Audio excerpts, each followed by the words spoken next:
De nuevo retomamos el profetismo, pero ahora con Jesús, que no es reconocido por sus paisanos, que no reconocen que es alguien muy especial.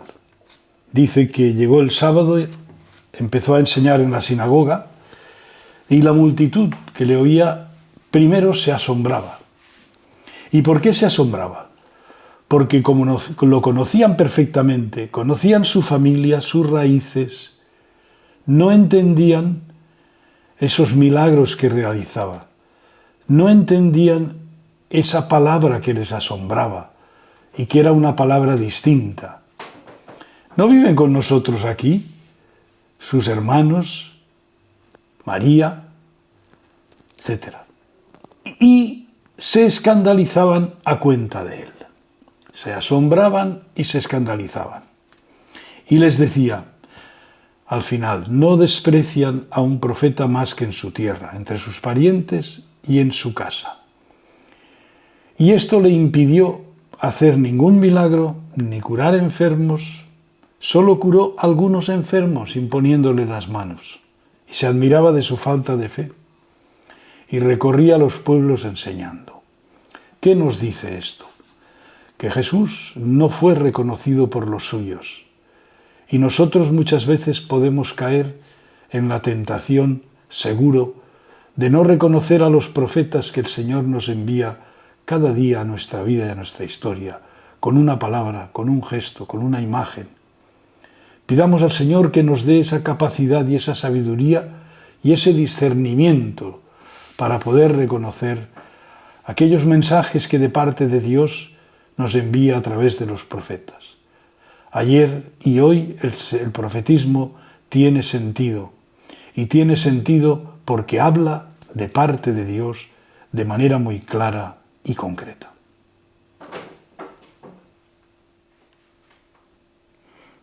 Decimoquinto domingo del tiempo ordinario, ciclo B, 14 de julio de 2024. Lectura del profeta Amós. En aquellos días, Amasías, sacerdote de Betel, dijo a Amós: Vidente, vete, huye al territorio de Judá. Allí podrás ganarte el pan y allí profetizar. Pero en Betel no vuelvas a profetizar, porque es el santuario del rey y la casa del reino. Pero Amós respondió a Amasías: Yo no soy profeta ni hijo de profeta. Yo era un pastor y cultivador de sicómoros. Pero el Señor me arrancó de mi rebaño y me dijo: Ve y profetiza a mi pueblo Israel. Muéstranos, Señor, tu misericordia y danos tu salvación. Voy a escuchar lo que dice el Señor. Dios anuncia la paz a su pueblo y a sus amigos. La salvación está cerca de los que lo temen y la gloria habitará nuestra tierra. La misericordia y la fidelidad se encuentran, la justicia y la paz se besan. La fidelidad brota de la tierra y la justicia mira desde el cielo. El Señor nos dará lluvia y nuestra tierra dará su fruto. La justicia marchará ante Él y sus pasos señalarán el camino. Muéstranos, Señor, tu misericordia y danos tu salvación. Lectura de la carta del apóstol San Pablo a los Efesios.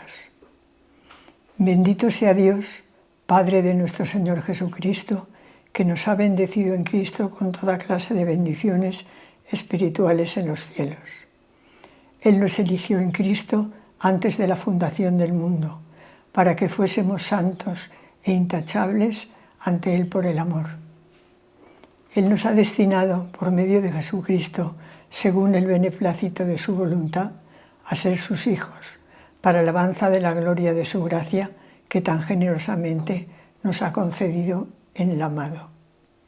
En Él, por su sangre, tenemos la redención, el perdón de los pecados, conforme a la riqueza de la gracia que en su sabiduría y prudencia ha derrochado para con nosotros, dándonos a conocer el misterio de su voluntad, que había proyectado realizar por Cristo en la plenitud de los tiempos, recapitular en Cristo todas las cosas del cielo y de la tierra. En él hemos heredado también los que estábamos destinados por decisión del que lo hace todo según su voluntad, para que seamos alabanza de su gloria, quienes antes esperábamos en el Mesías. En él también vosotros, después de haber escuchado la palabra de la verdad, el Evangelio de vuestra salvación, creyendo en él, habéis sido marcados con el sello del Espíritu Santo prometido. Él es la prenda de nuestra herencia, mientras llega la redención del pueblo de su propiedad para alabanza de su gloria. Lectura del Santo Evangelio según San Mateo. En aquel tiempo llamó Jesús a los 12 y los fue enviando de dos en dos, dándoles autoridad sobre los espíritus inmundos. Les encargó que llevaran para el camino un bastón y nada más, pero ni pan, ni alforja, ni dinero suelto en la faja, que llevasen sandalias, pero no una túnica de repuesto. Y añadió: quedaos en la casa donde entréis, hasta que os vayáis de aquel sitio. Y si un lugar no os recibe ni os escucha, al marcharos, sacudíos el polvo de los pies en testimonio contra ellos. Ellos salieron a predicar la conversión, echaban muchos demonios, ungían con aceite a muchos enfermos y los curaban. Amós, ese profeta del Antiguo Testamento muy conocido por ese mensaje vehemente de un hombre sencillo del campo, agricultor, que no tiene ningún inconveniente en predicar en el Reino del Norte, en la etapa más de riqueza, ¿verdad?, en el tiempo de los Honridas. Estamos en el siglo VII, VIII antes de Jesucristo, después de la ruptura del reino de Israel con el reino de Judá. Pues bien, aquí vemos a Amós que predica en Betel. Betel era un santuario alternativo a Jerusalén para el reino del norte. Y allí el sacerdote Amasías, funcionario del templo de Betel, templo que era el templo real del norte, poco más o menos llega a decirle: aquí, ¿a qué vienes? Ese mensaje tuyo, ¿para qué nos sirve a nosotros? Y en pocas palabras lo echa. Le dice que se vaya al reino de Judá, de donde ha venido, de Tecua, ese sequedal que está al sur de Belén y a frontera con el desierto de Judea. Pues bien, lo manda allí. Y Amós le replica: yo no soy profeta, ni hijo de profeta. Yo era pastor y cultivador de sicómoros. Pero si hablo y tengo el atrevimiento de hablar, es porque el Señor me arrancó de mi rebaño y me dijo: ve y profetiza a mi pueblo Israel. Se siente totalmente imbuido de una misión que está más allá de él. Una misión que ha recibido directamente de Dios y de la cual él es consciente. Por lo tanto, es un imponderable para un profeta como Amós y para cualquier profeta el mensaje que tiene que enviar, que tiene que predicar, que tiene que anunciar, las denuncias que tiene que hacer, como Amós. Y esto tenemos que comprenderlo. Y en la carta a los Efesios, San Pablo resume en pocos versículos un itinerario. Primero bendice a Dios por Jesucristo, con toda clase de bendiciones. ¿Por qué? Primero, porque Él nos eligió en Cristo, a cada uno, antes de la fundación del mundo. Tenemos que sentirnos elegidos por Dios, personalmente, de manera intransferible. Y esa elección está en función de un camino de santidad. Un camino de santidad que nace del amor de Dios.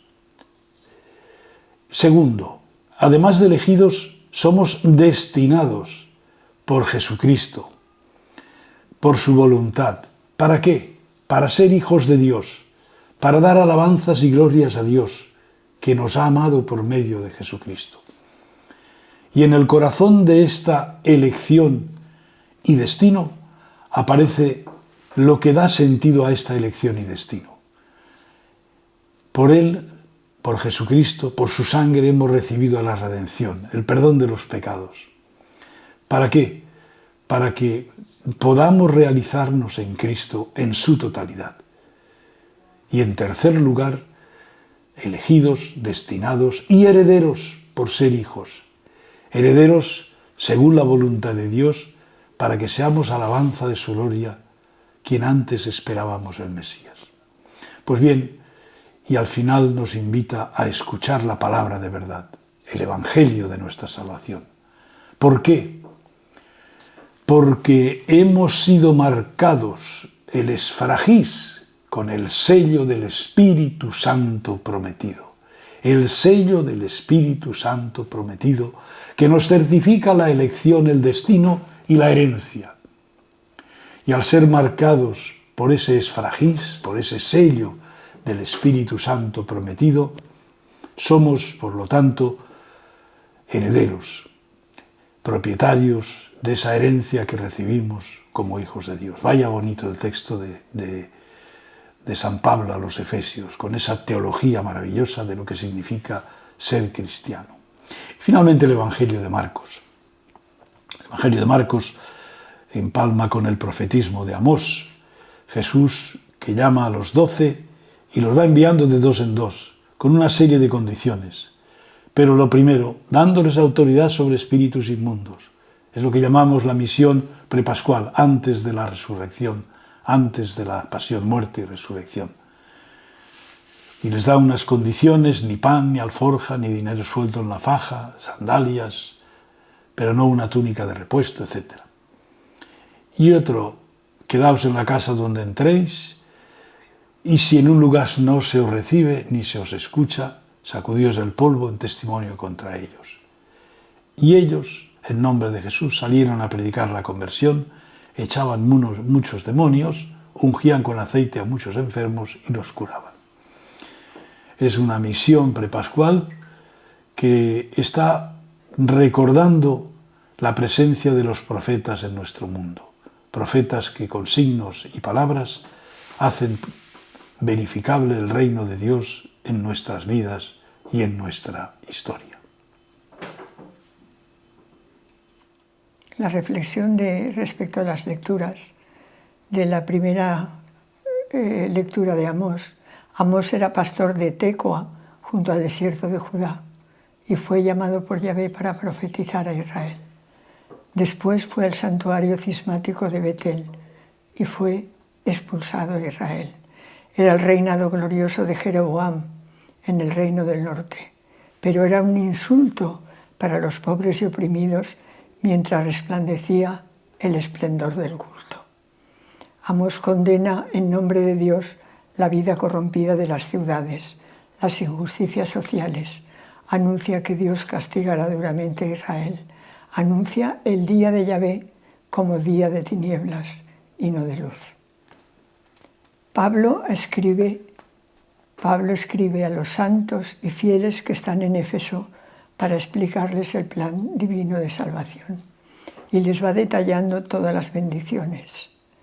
El ser llamados a la vida bienaventurada por la elección del amor de Dios, el regalo de la filiación divina cuya fuente y modelo es Jesucristo, la redención por la cruz de Cristo, la revelación del misterio, el misterio de la sabiduría oculto en Dios y ahora revelado, la elección de Israel, porción de Dios, como testigo de la espera mesiánica, el llamamiento a los gentiles a participar en la salvación en otro tiempo reservado a Israel, y el don del Espíritu a la cima de la ejecución del plan divino.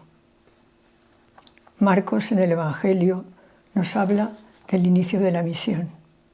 Jesús envía a los discípulos de dos en dos, les da autoridad sobre los espíritus inmundos, van totalmente en precario, solo pueden llevar un bastón y la túnica, pero ni comida ni dinero.